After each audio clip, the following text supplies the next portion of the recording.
Hi, my name is Ron van der Post and she's Annemiek. And we are from Surya International Yoga Study Center here in Croatia. Today we will talk about pashimotanasana. That's the forward bend, sitting forward bending. But before we do that, I like to advise you to go and stand up and bending forward in this way to warm up the muscles. So you put your feet wide as your shoulders are.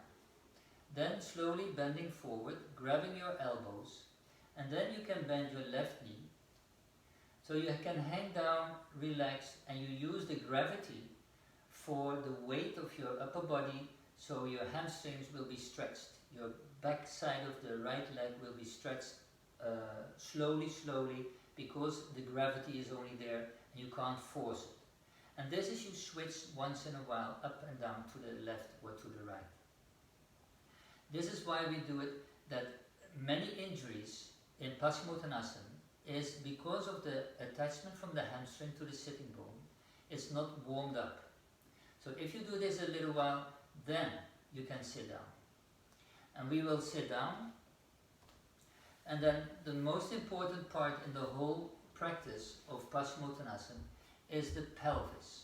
Really, that's the most important part. That is what you have to bend forward.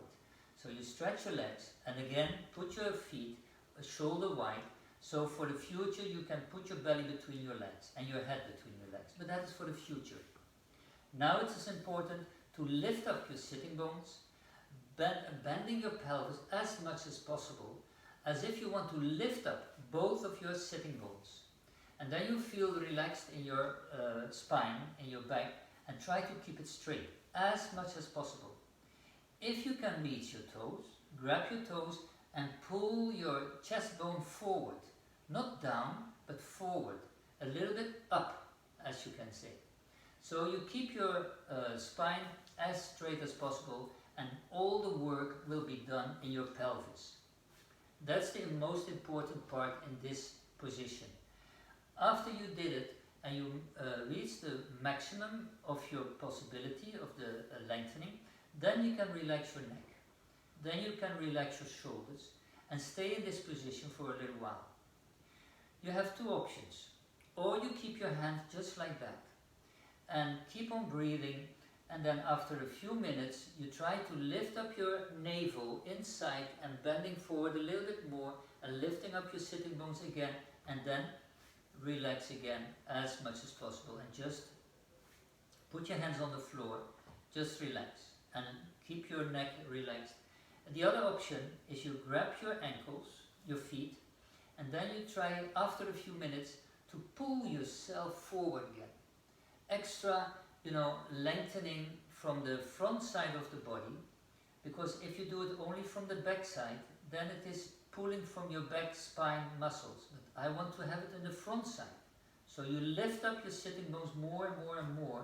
So this is the best way you can try to practice pashimotanasana. And if you really love this pose, just do it for 10 or 20 minutes maximum, but try to relax in this pose. Sometimes you change a little bit, but stay in there, then you will feel a big relaxation inside of your spine, inside of your pelvis and your hamstrings. But this takes a little while. Okay, now we go to the other side. What is the meaning behind this asana? Well, this is definitely Muladhara chakra, first chakra, is activated. And the chakra is activated because we will work on the pelvis, on the legs, and especially on the leg, because that's the place you feel really the attachment to the sitting bones.